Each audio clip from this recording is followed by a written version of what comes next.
Dr. Timra Shukla. She is also with us, and we can collaborate, and mutually we can do some event where we can invite the experts from the academia or the corporate to conduct the session like this. So today's session theme is so wonderful. On this theme, like creating a culture of innovation, the people aspect is very much needed for the time. Because if I'm talking about the government of India, even our Honorable Prime Minister Shri Narendra Modi ji, he always talk about Atmanirbhar Bharat, Ek Bharat, Shresth Bharat. So the whole idea is all about creating a culture of innovation and startup. Then only we can become the Atmanirbhar Bharat by 2030. The aim which we have in our minds that we are going to become a self-reliant India, that could only be possible when everywhere, not only in the institutes, higher education institutes, but from the schools itself, we'll start applying, implementing National Education Policy 2020 and create a culture of innovation. So I can see in this present scenario from last 2 years, there is a huge change in the system. Each and every organization, each and every institute, I'm talking about, especially about the higher education institutes, they have started the Atal incubation centers in their campuses. They have started innovation centers in their organizations or the institutions for not only creating the awareness, but for implementing this concept of innovation into our system. And I'm sure with after listening to this session, I can see some participant needs to be muted. I request Verma sir to kindly mute all the participants. I think I will mute. Intentionally or unintentionally, nobody can create a... I will mute again and request sure, you to.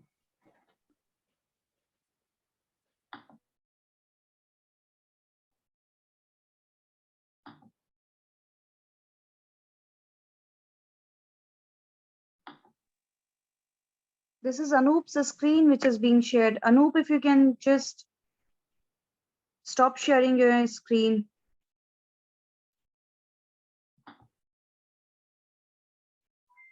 You can ask Anoop to go also. All right, so with all these words, I humbly request the chief guest of the day, the speaker, the eminent speaker of the day, Dr. Veena Swarup ma'am, to give some special insights about this topic, because she has an expertise into multiple diversified area. I know very well. And we all are going to be benefited with this session. And I hope that you will continue in sharing your ideas and support the ISTD in a long way. Over to you. I think there are some. I think we should remove him. Yeah, we should remove him. Huh? So, yeah, remove kar diya, sir. Mr. Nitin is there, I think. Yes, you can remove all those who are. Over to you, Bhupen sir. I think just a minute. Before we bring moderator in picture, I will request Ms. Anuja Sahgal to introduce moderator, Wing Commander Ranjan. Yes, Anuja ma'am, please go ahead. Thank you so much, ma'am, Deepa, and Wing Commander Verma. I will just introduce Wing Commander Bhupender Ranjan. Can you see the screen? Yes, we can. Yes, we can. Yes, we can see. So, Wing Commander Bhupender Ranjan is the founder of Global Nexus, an event organization firm that specializes in events for VVIPs and VIPs. He was commissioned in the Indian Air Force in 1968 and served it for 21 years. He was associated as a flyer in the frontline bomber Canberra squadrons.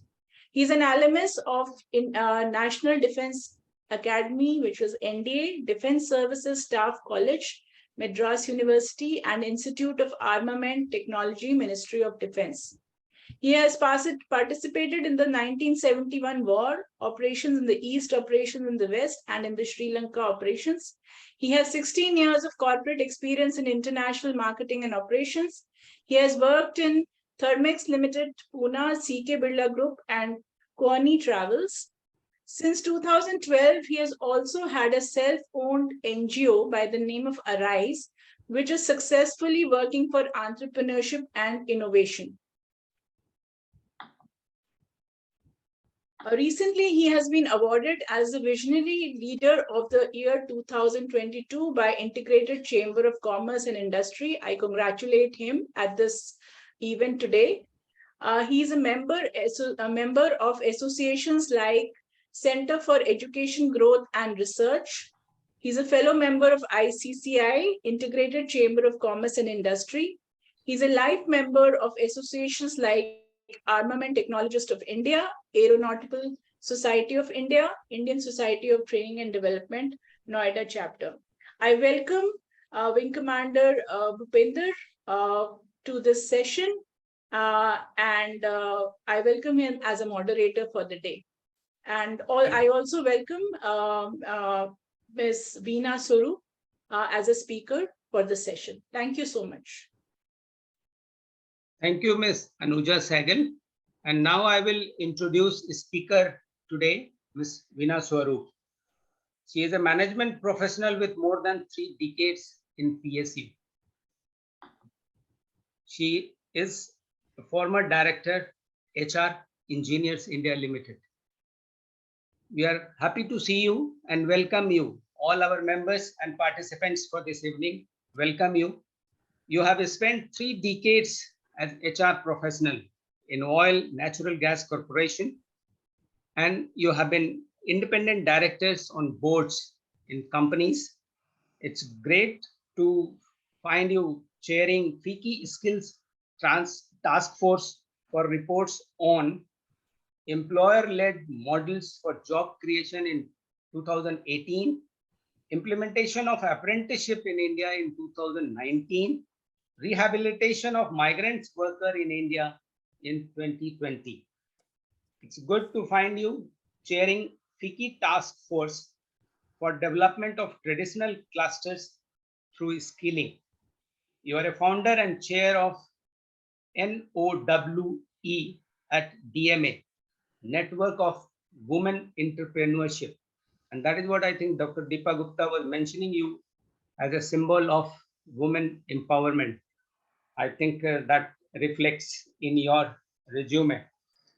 You are a fellow of All India Management Association, IMA, and World Academy of Productivity Science, WAPS. And you have been widely awarded with various awards, including HR Leadership Award by Asia Oil and Gas Congress, HR Professional Award by Asia Pacific HR Congress, IPE HR Leadership Award, World Women Leadership Award by Women Leadership Congress, and also honored by Society of Human Resource Management, SHRM, for outstanding contributions in the field of HR. And today it is ISTD Noida chapter. It's proud privilege. You are the life member and came here to deliver a talk on very relevant topic, creating a culture of innovation, the people aspect. And it will be great to listen to you. And I think I welcome you. Please, Ms. Veena Swarup. So thank you, all of you. At the outset, I'd really like to thank the organizers for having me here today. And I'm really happy to be amidst all of you. I was just seeing that it's about 4:25 already, so we don't have much time. Maybe I thought I would speak for about 40 minutes and then have about 10 minutes of question answers. But maybe I'll try and curtail my talk to say about 25 minutes or so that we can have some discussion. And it'll be good if you hold your questions to the end, but if anyone wants to come in at any point of time, do feel free for that also. And with that, Madam, I've you been can continue having 35 minutes. Okay. Okay. Okay. Thank you. So I hear you've been having a series of talks and lectures at your ISTD Noida chapter on various aspects. So when Wing Commander Verma called me up and he requested me to address you all, I felt that something which is very, very close to my heart is innovation and people. I'm a people's person, I'm an HR professional. So that was the theme I suggested, and I am glad all of you are appreciating it. And let me hope that by the end of my talk, we'll have a good discussion on it. So when I talk about creating a culture of innovation, the people aspect. So you see, culture is something very subtle. It's a hidden, unified theme which connects people together in an organization. And I see all of you with a lot of experience behind you, all from varied organizations, from the armed forces, from academia, from corporate. But every organization has its own culture. And it's the people who create this culture.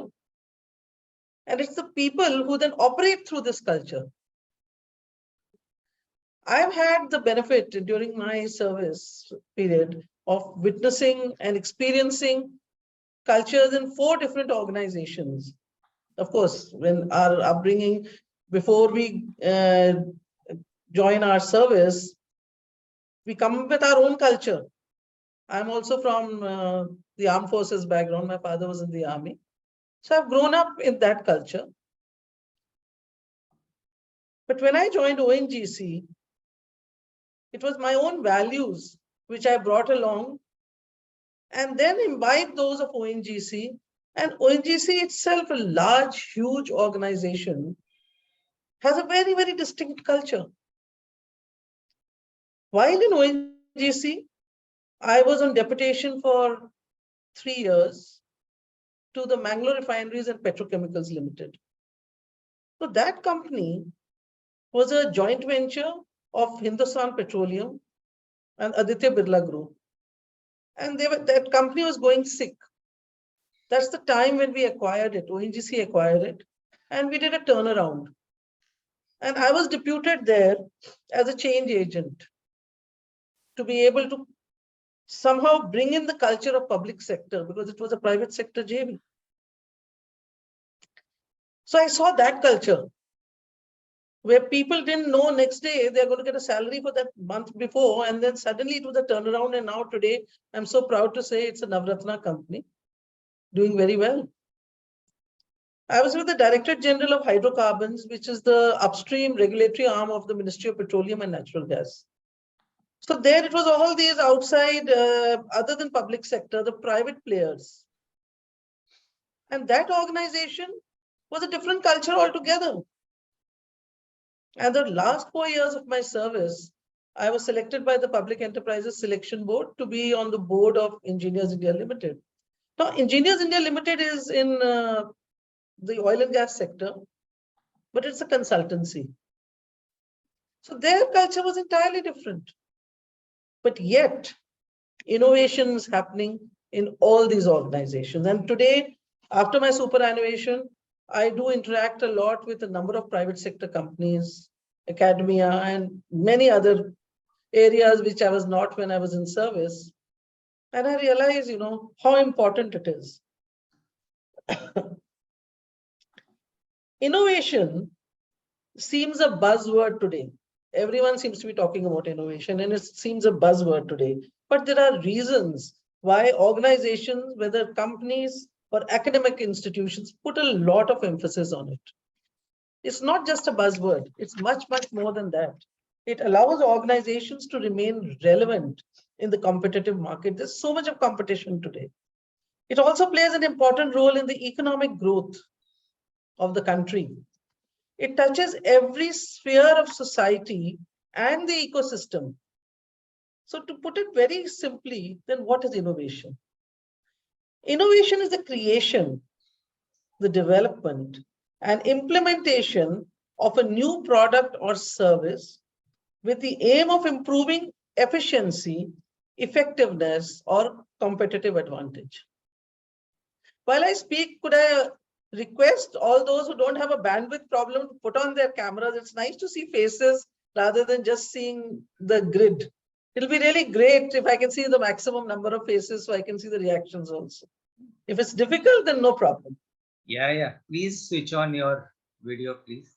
For those who can manage, if there's a bandwidth problem, then I'd rather you hear me than put it on.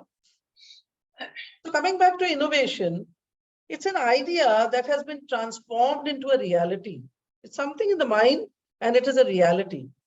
For a business, this is a product, process, or business concept, or a combination that has been activated in the marketplace, which produces more profit for the organization. Bottom line is results.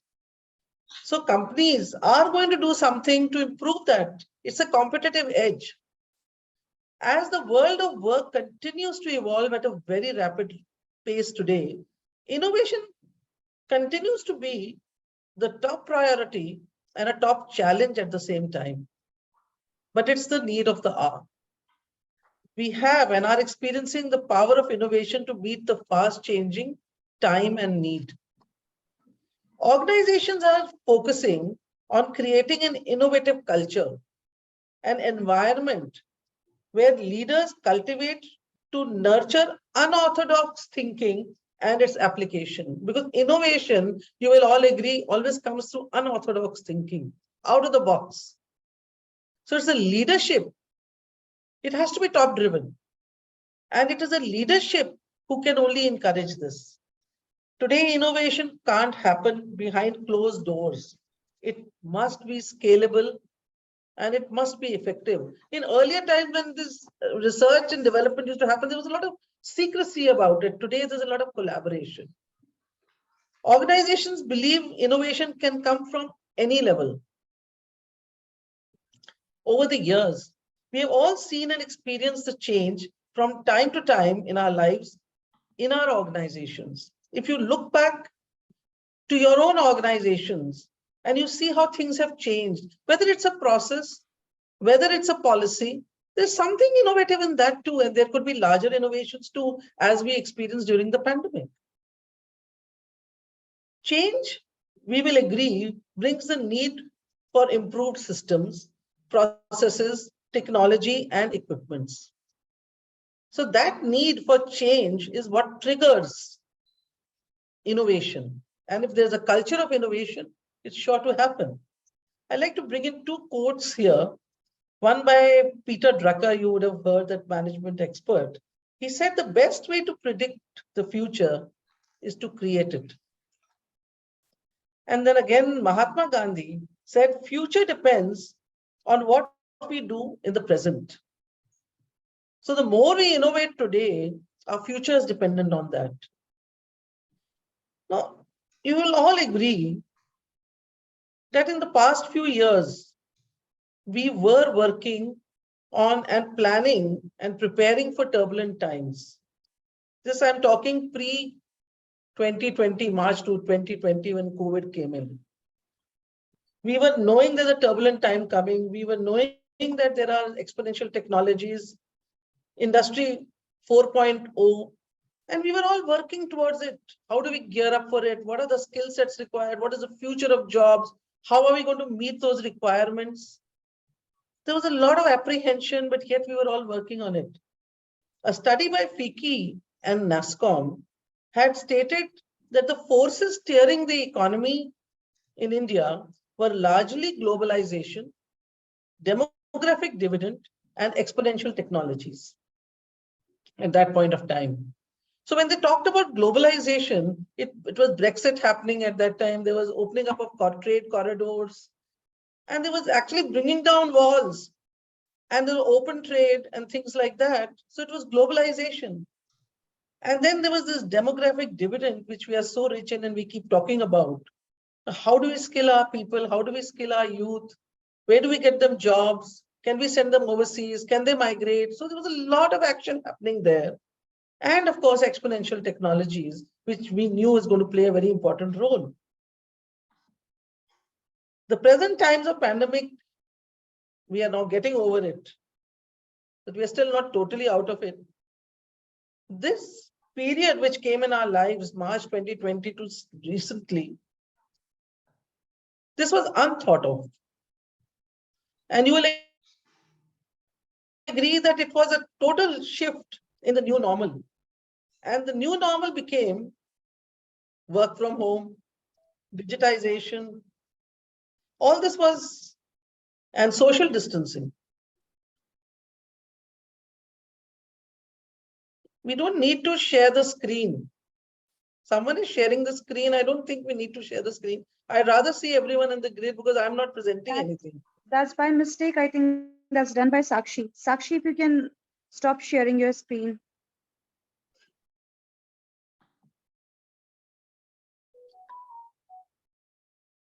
Should I continue? Yeah, madam, please you continue. I will see. Sakshi, you can remove. You can remove Sakshi from the group. So organizations learned to cope and move on, and they needed to be more future ready, and they did move on. For business continuity at that time, what was required? The finances, supply chain, demand, the workforce, and leadership. There's a lot of innovation which happened there.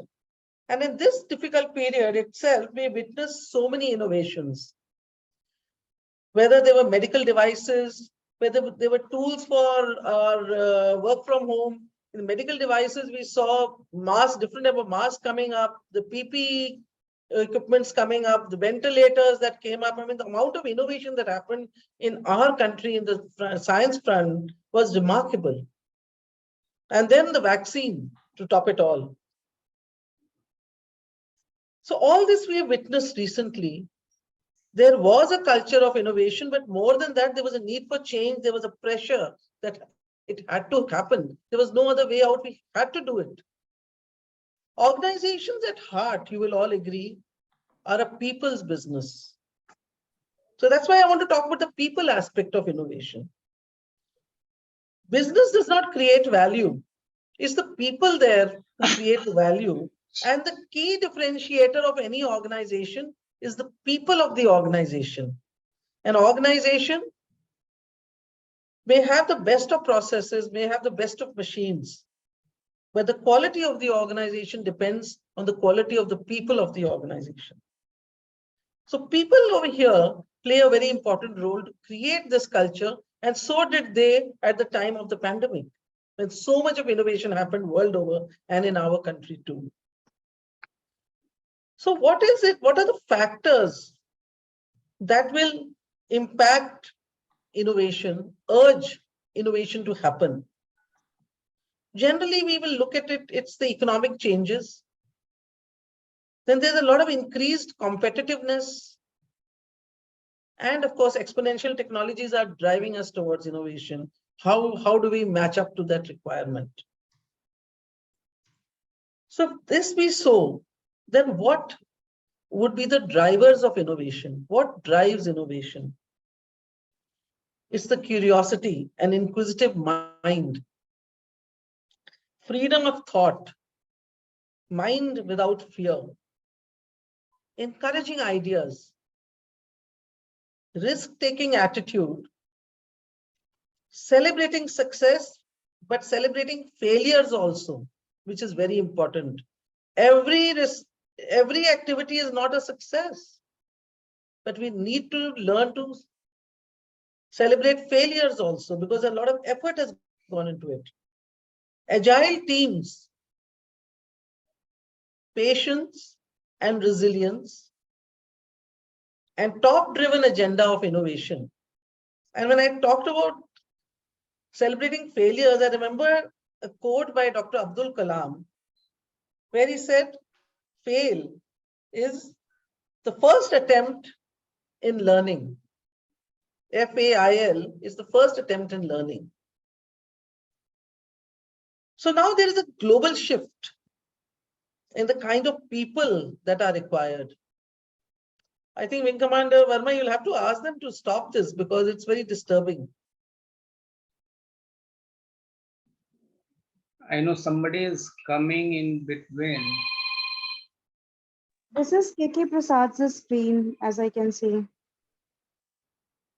But why is anyone trying to even share the screen? It's not required. Oh, I think there is some issue. I think somebody has joined some another name.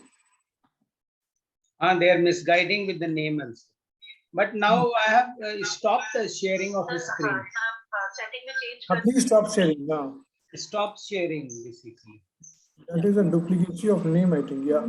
I have already done. I mean, stop sharing.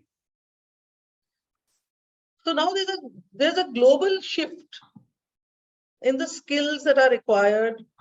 McKinsey, you all would have heard of McKinsey, the Global Institute. They did a study, they did a survey, and there were 3,000 business leaders who were covered. And the highlights of this said that emphasis should be on continuous learning, shift to cross-functional and team-based work. Innovation doesn't happen singularly. It's a team effort that happens. Jobs be redefined as tasks. Leadership and HR need to be adaptive to the needs, the changing, fast-changing needs. Companies to be more agile and have sufficient knowledge for adoption of automation so that they can keep in tune with the changing times. It also stated at that point of time that the shift would require change in skill set because the physical and manual jobs, such as general equipment, operations, navigation, inspection, monitoring, these would all be automated. And this, we are in that process now. Basic cognitive jobs, basic data input and processing, basic communication, this would also be automated. And to a large extent, we are experiencing that. For higher cognitive jobs, where complex information processing is required and interpretation, creativity in the job is required, it would be a mix of automation and manual intervention. For social and emotional areas of work, something where you need leadership, you need managing people and skills, there again, there would be the individual touch required. And for highly technological areas, advanced IT skills would be required. Programming, basic digital skills would be essential. So there's a total global shift and basic shift in the kind of skill sets that are required and how we need to groom our people for it. There was another study which I'd like to mention to you here, done by Deloitte, where they said that the focus would shift on business models to match disruptions, culture of innovation, risk-taking, accepting failure. So again, they are coming back to the same point, how reskilling would become important, agile workforce, enhancement in talent mobility, talent fungibility, speed, agility, adaptability would be the key drivers. And we experienced in our own organizations too, in government organizations, in the defense also, I'm sure they would be adapting to those changes now, and so in the academic institutions too. But what is most important in all this is a continuous feedback, a performance management, effective performance management system to understand what is the shift that is happening and how to adapt to it. So as I said, when we talk about all these factors, when we talk about all the drivers, it all leads to the fact that it's the people at the heart of everything. And without the people, there is no innovation. So at the heart of all activities are people of the organization who will define and then realize the vision of the organization or the direction in which the organization should go to meet up to the fast changing needs. So the need today is of highly charged and innovative environment. And who will create this environment? Essentially, it has to be the human resource which would be doing that through leadership, teams, and culture. So you see, you talk about innovation, you talk about changes, you talk about organizations being successful, but it all boils down to effective leadership, effective teams, and a culture. So it's very important to focus on leaders in an organization. Again, when I say organization, I don't mean only corporate. It could be academic institutions. It could be any organization. They must display good and effective leadership. The success or failure of an organization, I firmly believe, is by the leadership of the organization. There are other factors too. But if you don't have an effective leader, I'm sorry, organizations can't be successful. The leader must be effective through a proper talent pool and appropriate grooming and succession planning. You can't just pick up someone and plant as a leader. That doesn't happen. Person should have been groomed for it. There should be proper succession planning. And through a talent pool, through some kind of all checks and balances in place. And leaders need to be agile and resilient. They must have clarity of vision. Unless a leader is clear in the mind on what is the vision where they are driving the organization, how does the organization move? That clarity of vision has to be there with the leader. Clarity of vision of goals and objectives. When there's confusion at the top, no matter how good the team may be, if the command from the top is not clear, the team can't perform. The roles and responsibilities for each team member. Some leaders enjoy working in ambiguity, but then they don't get success. It takes a lot of hard work to be articulate, to be clear in your vision, assign tasks and monitor and evaluate. The work increases of a leader, no doubt, but then the leader is a leader. Influence team members to achieve goals, maintain and lead the teams, have trust and faith in the teams. That is also very important. The leader must have their own credibility, but trust your team members. Give them benefit of doubt. If someone comes late in the morning and says that I sat back late last evening and worked till late in the night and I just couldn't come in the morning, believe the person rather than punishing. If a team member who's been very effective all along and says that they need to be at home today because the child is not well, believe. This trust and this faith, even to the extent of giving benefit of doubt, helps in keeping teams together and working well with the leader. Of course, you can't be fooled by people, and that gets exposed at its own time. Communication needs to be very, very effective. Both ways communication, but it needs to be really effective. There needs to be an effective human resource planning and development. Motivation, of course. Leaders should engage with the people, whether it's through town halls, whether it's through open sessions, whether it's by addressing their people. But leaders must engage. I still recall when I was the director at EIL, I would be visiting all my sites, all the construction sites. And yesterday, I was traveling back from Jodhpur, and at Jodhpur airport, I retired 6.5 years back. At Jodhpur airport, I met about 8 of my EIL youngsters. They saw me from a distance and masked, they got a little confused. But the moment they realized it was me, they were all in front of me.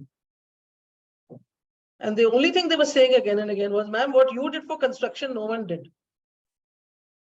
Because you visited us, you listened to us, If we could do something, I said we can do it. If we can't do it, I explained to them. They're all competent people. But just promising people and not doing things doesn't help. Whether it is your own officers or whether it's the unions, the workforce, the blue collared. So I just gave this small example to tell you that, when that trust is there in the environment, where the faith is there in the environment, where there's trust in the leadership, where there's transparency, in that kind of an environment, the mind thinks. Where you have freedom of my thought and there is no fear. There's no vindictiveness. So all these things which I listed out, I can go on and on, but with paucity of time, I'll try to close in the next 5 to 7 minutes. So now coming to teams, I spoke about leaders. What are the key drivers for effective teams? Again, role clarity. There may be 15 people in a team who have to do the same job, but each one should know where it begins and where it ends. You can't just leave it. The lead has to decide and monitor. And there has to be a team lead. So that role clarity is required. Well-defined goals and objectives. Then you need to empower the team a bit. Can't keep all the controls with us and then want this to happen. Timely recognition of good work and committed teams.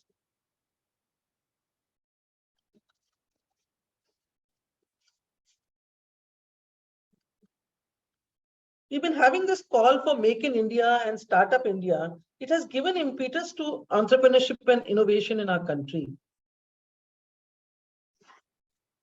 The ecosystem has been created to facilitate innovation and startups.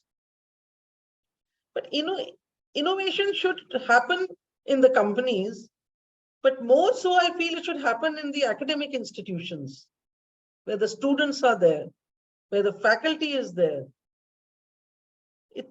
The need needs to be established, and in collaboration with corporates, with organizations, that's how innovation can be successful. While I was in ONGC and again in EIL, we used to have this industry academia interface. We used to have MOUs. I had got my team to sign an MOU with 2 or 3 IIT Delhi and many others. Because in Engineers India Limited, we had the best of domain experts, engineers, best. So they would go to IIT and take classes there and teach them, share their knowledge. And the IIT students would come to our labs and our people would go to their labs and do research together, do workshops together. And similarly at Oil and Natural Gas Corporation and many institutions, we had chairs. It's important. So that kind of an environment is required, but academia has a very, very important role to play in innovation. And she was mentioning about that network of women entrepreneurs. Let me tell you, I was amazed. 4 years we had awards. And these women coming from all over the country, when they applied for those awards, it was amazing to see the kind of innovative things they did.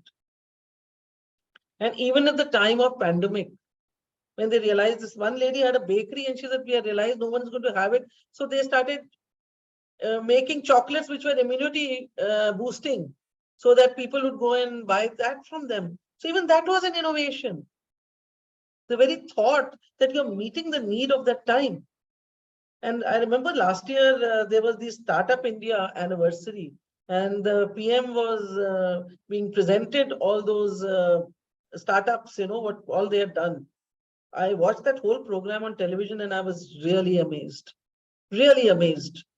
at the way our young blood, how much they can do, because we've created that ecosystem for them. But there's much more still to be done. There are 2 small examples I'd like to give you of the innovative culture. One is the Royal Dutch Shell.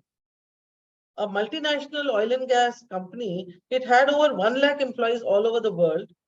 In the mid-90s, they launched a game changer program to nurture unproven ideas that have the potential to drastically impact the future of energy. Earlier, the program was only for employees. Now everyone goes for it. There's so much of enthusiasm in that, and it's still continuing. And the other one was Procter and Gamble. It had a program to connect and develop. They had 130,000 employees, but they got 4,000 innovative ideas each year. So briefly before I close, I'll just like to touch a little bit on culture, where I say that the top management plays a very critical role in this, of weaving the threads between leadership, teams, and culture all the time. Professional management is not seen as much as felt by the employees or the students and the leadership. It's felt, this professionalism.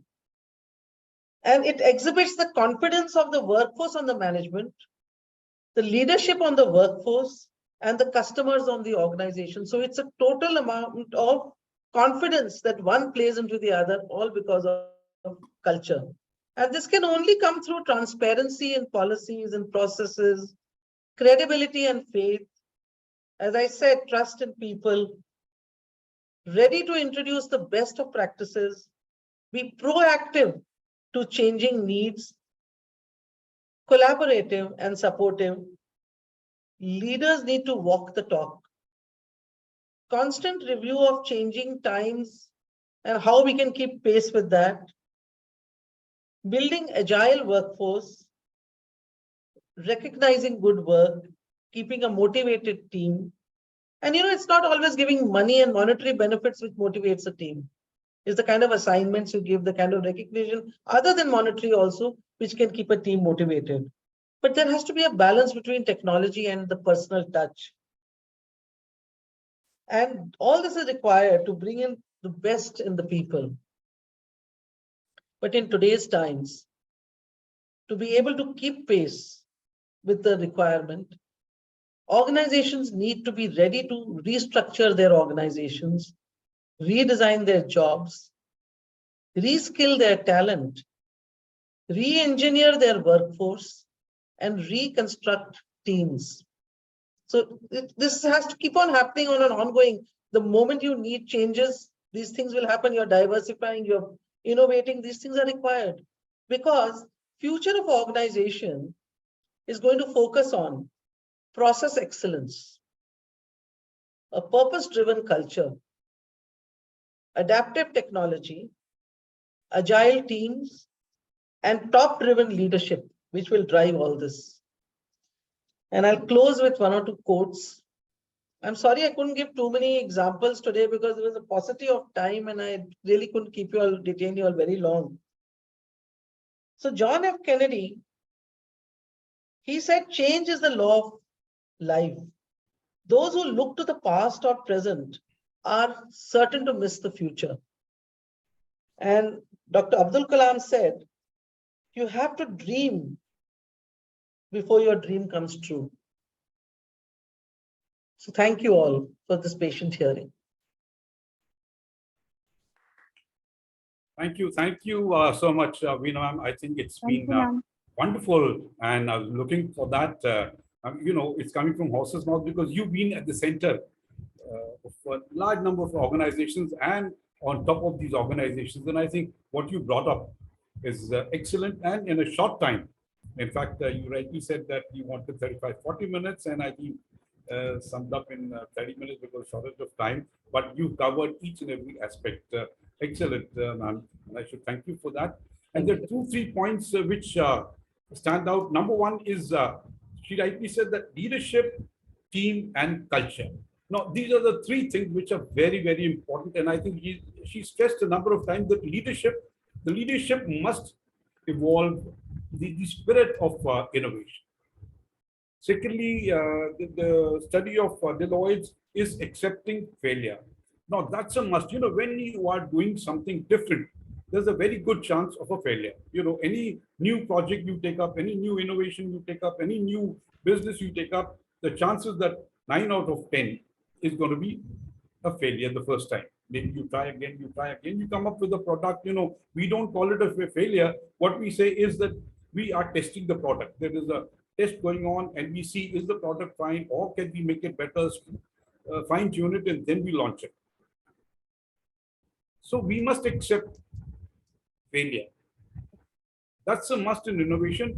Let people be innovative. You put 10 people in it, out of that, maybe 8 will fail, 9 will fail, doesn't matter. But they've tried it out and they've got the spirit of innovation in them. So that's very well brought out, and that is very, very important. Now, the one or two things you rightly said that all over the world, and I think including India, and you brought it out that India is also doing very well. And last 2 years, there's been such a lot of stress on innovation that we had over 100 unicorns, which is a very, very big thing. I mean, there were tens of years there were no unicorns, and today we are one of the leaders in the world. We are one of the leaders in the world in innovation and the unicorns. So over 100, I think today it's the count would be about 110, 120. I'm not too sure, but we crossed 100 by, I think, April, May or so. That's an excellent thing. And more than 100 now. And another point brought out somewhere in the end was, innovation is a continuous process. It is not that you take up a task and you complete it. Innovation doesn't get completed. Innovation, it's a continuous process with time. It's a change.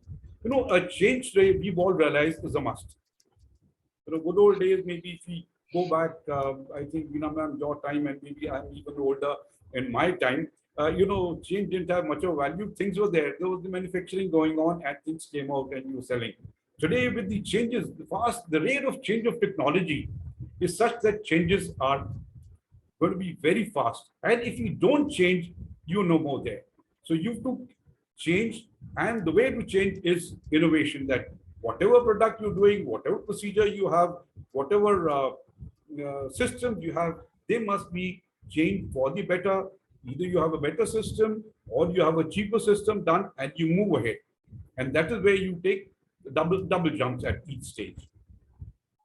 And another very interesting point is that the whole ecosystem, it's not only, most of us, because we are from the industry, in fact, a few of us would be from the NGOs also, and a few of them would be, consultants and all. Most of us talk of the industry, innovation in the industry. But I think at one point you brought out innovation in schools.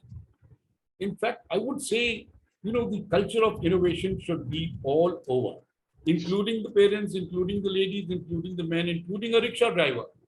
The ideas can come from anyone, and we've seen it, these forwards which come, that there's a guy, he's got his motorcycle on and he is getting the grain out of it. He's putting it there, the wheel is going and he's able to get the grain and to the waste the side. And there are a large number of innovations like this in smaller towns, in villages with people who are not educated. And that culture is to be organized, or I would say that is where the leadership in an organization, and that organization, you rightly said, it's not only a corporate or something, leadership in an organization, I would say leadership of the country, leadership of the world. If you have a great leader, the innovation will move ahead. With that, again, ma'am, I'll thank you for a wonderful exposition, and I think you brought out practically everything and certain points that are, at least for me, I'm going to take them home and keep them noted and see to it that we change accordingly. Right, the house is open for any questions. Yeah, people can ask questions if you have any. We may take another, Veena ma'am, another 5 to 10 minutes extra. No problem. I have no problem. I have a meeting at 5:30, so there's plenty of time. We'll finish in the next 5-7 minutes. Okay, we have time for 3 to 5 questions. I think, Ranjan sir, if nobody has questions. Ask a question, ma'am. Can I ask question? Oh, of course, KK, you boss. Why not? I think recently in last few years, 2015, I believe, Innovation Index, we were at 81. And now we are at 46 last year as per the this data what we received. Innovation Index at 46. So how do you think in last 5-6 years this innovation index has improved? Out of 140 countries, we are at 46. And how will it help to basically achieve the target of becoming a developed nation by 2047? Actually, what I feel is, there's a lot of consciousness which has come now towards innovation. Earlier, as I said, it was only a buzzword, but today it's no longer a buzzword. And as Wing Commander Bhupinder has rightly said, that from schools, they are starting this concept and encouraging. And Deepa mentioned about the Atal Innovation Labs. Niti Aayog has started so many schemes. A lot of organizations and even government itself, they're funding innovation and research. So with all that happening, we are encouraging our people. This was not there earlier, the kind of funding which is happening for startups today. It was not seen 10 years back or 8 years back or whatever. So gradually we have, and of course, it was given a lot of impetus during the pandemic, no doubt about it, with special schemes which came up and things like that. So it's the mindset change also, this everything works together. It's the funding, the environment, the culture, the mindset, the upbringing. So all these things put together, I'm sure, and I'm quite positive that in the coming years, we'll do even better. Okay. But we should not try to lose this momentum. If a momentum is being built up, we should continue to give impetus to it rather than losing the momentum. Totally resonating with your words, ma'am, because all the academic bodies, say it, UGC or the ISTD or any other body, even all the accreditations bodies also nowadays, they're pushing a lot of emphasis or the impetus on what you are doing into innovation, how students are engaged or involved into such activities. So, by choice or by pressure, all the organizations, they are involved into the area of creating the awareness and involving people into innovation. Totally.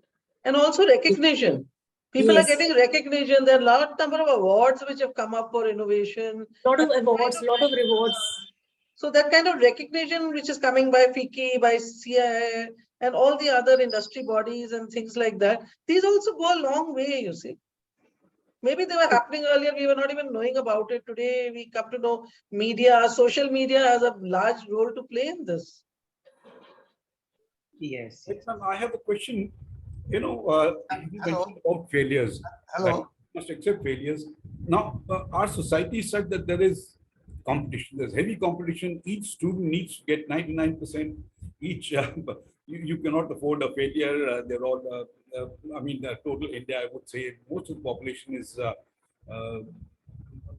under middle class, so their resources, financial resources are very little, so they don't want a failure in the house. Now, how will you convince a parent? That's a big question, because and that is where not millions, crores will come in. That each parent must accept it, that if a child, first is the child should be innovative, the parent should be innovative, and secondly, if he fails, that should be accepted by the society. That should be accepted by the parents. Now, this is till now, the corporate is doing very well. The youngsters coming out of the engineering colleges, all these are, I think the unicorns are boys and girls who've come out of engineering colleges or B colleges, B schools. How do we solve this problem? Because if this is done, then, a child right from day one will start thinking innovatively. And if that happens, then you don't have to stress innovation. The whole country becomes very innovative in another, say, 5-10 years when these children grow up to the college or the university. I think, here is, pardon? Madam Suhas Tandon, I think, had some question. I'll just respond to what Wing Commander Bhupinder was talking. Just to add to it, is not a response, it's just adding to what you said. What I feel is it's a lot of advocacy which is required. You're right that it's the parents who don't accept it. So there are two kinds of failure. One is failing in your education, which I also say doesn't require celebration. You are talking about failure in new initiatives. Some kind of an initiative taken, some kind of an innovation that is happening. They want to start something. They want to invest somewhere and start something. So somewhere there, parents will have to be a little large-hearted. So they'll have to be advocacy. But I feel now that in schools, they are starting this system, where they are giving them those skills. They're trying to introduce different types of skills, and with the new education policy which has come, where they're trying to integrate all this, I am hopeful that some kind of program should come for parents also. Somewhere that is required, there's no doubt about it, because there's no guarantee that a new initiative that comes will be successful. And someone has to take it with a pinch of salt, and then only will it succeed later. Okay. I think Subhash Hello? Saying something. Yeah, one Okay, minute. go ahead. See, there are some toxic employees at all levels, not only in blue collar job, but at a very senior level also, so-called white collar job. Those who pretend to be decision makers and help in decision making process. But sometimes they create hurdles for the leadership. How the leadership, effective leadership, should deal with such employees, first to identify and then how to segregate them and make them ineffective. Is there any comments on this issue? Mr. Subhash, what I would like to say here is, as long as the leadership themselves are not of this category, if a leader is an effective leader, the leader will know how to handle the people. You have all types of people in an organization, especially in a government organization. In a private organization, it's much easier. You can just fire a person if the person is not performing. But in a public sector organization like ours and like mine, where employees join and our attrition rate is something like 2%, 3%. So they're all there till retirement. There are elements like this. We need to counsel them. We have special counseling sessions. We put them onto different kind of jobs, and we separate them out from places where innovation is happening. And then with counseling, try to bring them back again. You can't just reject your employees, but we have to handle them differently. But provided that the leader is effective. But if all these criteria that you mentioned just now happen to be in the leader, then God help the organization. Ma'am, good evening. This is Chopra. I have a question. Like, how do we put this innovation go hand in hand with training in the corporates? Innovation and training cannot go hand in hand, but yes, training leads to innovation to the extent that you are grooming people to have a mindset of innovation, to be able to think independently, to be thinking out of the box, to give them the state-of-art knowledge. All this is preparing them for innovation. So that way, if you say, it will go hand in hand. Okay, yes. You're preparing your people, yes. You're preparing them for innovation. So why do we have a training budget? Why is it that, like in my company of EIL, where we have the best of engineers, why do we have such a big training, state-of-art training center? We have that only for this reason, because we need to keep them updated to the latest technology, to the latest state-of-art. We keep sending them overseas and everywhere. And other companies do that also. You need to invest in your employees.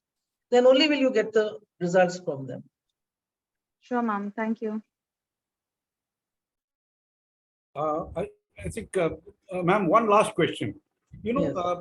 We all today, past few years, everyone's talking about innovation.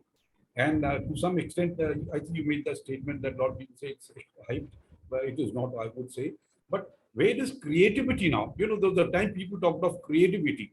Today, one doesn't hear of this word. What would your comment? But I mentioned this word today in my talk. You did, when I talked about creativity and innovation, because it's only creativity which will lead to innovation. The innovation is the end result, but if you don't have a creative mind, if one does not have a creative thought process, this is not going to happen. So actually, it's that entire culture of, again, I will come back to culture. And it's through that only that you are going to be creating an environment where people want to think. You know what we do in our organization? We have these paper writing competitions and competition for innovation or things like that. So where we have these paper writing competitions, people are thinking. Otherwise, in their routine, mundane jobs, they will be lost. So we encourage them to participate. In inter-organization competitions, we encourage them to participate. So when they are participating, they are being creative about their presentations. They are being creative about the way they are being articulate in speaking. Their mind is working. They are getting out of their organization environment. Unfortunately, today everything is online. I would have also felt happier to be facing all of you and speaking to all of you and meeting all of you. So today everything is happening online. It is a deterrent, no doubt about it. But definitely all these things lead to creativity. As an HR professional, I personally believe, and I saw to it that by rotation, I ensured that every employee of the organization must have an exposure. They must, because all this will only lead to creativity, and creativity will lead to innovation. Everyone will not innovate. If there's an organization of 5,000, everyone is not going to innovate, but that innovate, at least that appreciation of innovation, even that is very important. Absolutely. Correct. Right, ma'am. Thank you. Thank you so much. It's been a wonderful evening. And now I'll hand over to KK. KK, sir, yours. Thank you, Wing Commander Ranjan. What Thank is- you very much. And thank you to our speaker, Ms. Veena Swarup. It was a great evening. I think great talk. Our participants from ISTD Noida chapter and related institutions, I think they enjoyed. Some of them participated and joined, and they made some nuisance, I think, because of some technical hassles. But hopefully we will improve much better next time. And we are going to have this monthly talk on a regular basis. We'll try to keep it on every month and two. And next time I will request Ms. Veena Swarup to come on our offline conferences for a day or two. That would be great to listen to you physically. I mean, when we see each other and listen to and have a conversation. I think Dr. Deepa Madam has already planned if it can be done in her institution, GL Bajaj, or somewhere. We will see wherever it is possible. And I will request all ISTD members and participants basically to encourage people to become the ISTD member. And as our membership increases, we will have more effective outcome and output, and that will be beneficial to all of us. And at the end, I think Veena Swarup Madam, thank you very much for accepting our. Thank you very much for inviting me, Wing Commander Verma. It was my pleasure to be here. Had to rush a bit, so I had planned to share a number of my experiences, which I couldn't, maybe some other time. But I'm very glad, and I was happy to be amidst all of you. 1 minute more. Right. Can I request everyone to put the come up on the camera? And before that, I think I will request Dr. Deepa Madam, please, as a vice chairperson, if you say some words. Yeah, I would say I'm humbled and I'm full of gratitude to Veena ma'am for taking her time out of her busy schedule, scoop out your, this 1 hour for all of us. And big thank you to you, ma'am. Thank you so much, and see you soon physically in ISTD program for sure. I will. Thank you very much. Thank you so much. Thank you Thank you, all. madam. Nice having you here. Thank you, Anuja ji, and thank you to all the members, Parag Kumar, and Thank you, everyone. thank you. Thank you. Thank you very much, everyone. Thank you. Thank you so much, everyone.